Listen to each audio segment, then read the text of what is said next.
I didn't think that I was qualified to do it.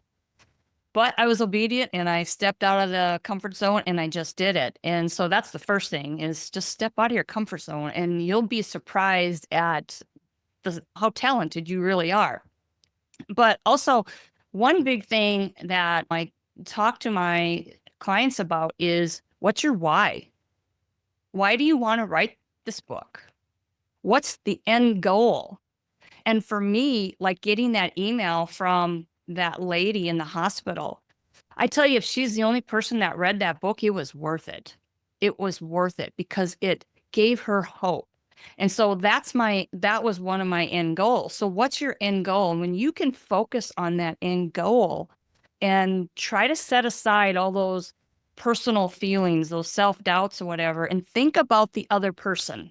Instead of making it about you, make it about your reader, the person that needs your message. Then I think it becomes easier to focus on your message and just write it. Instead of putting that focus on you, focus on who you're trying to reach and why you're trying to reach them.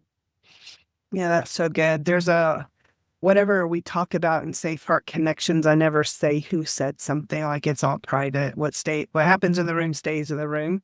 But I had a woman recently share something with me that she had no idea how important it was to me. And we were on a group call, and she made a comment about how I create safe places for women to share their heart and their emotions and their feelings. I don't consider myself an empath, but I am very empathetic. And to be in that space of not being able to feel to feeling and it all gushing in, for me to now be creating a space for women to feel. Full circle. Yeah. And so I wrote that down. Coach Dale, who should be joining us in just a few minutes, I was coaching with him recently, and we need to write that down. So it's the first thing you see when you get out of bed, because there's going to be hard days, but what's your why? And so what I'm tying that to is my why for what I do all this for is to truly make it to where women don't have to feel like they're alone going through life, feeling like they're stuck.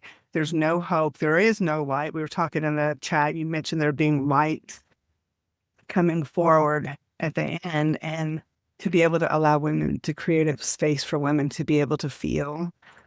That was never on my radar. On my radar was to get the heck out of Dodge and to be like, I can't do this anymore. Now the fact that I get to help other women is just amazing.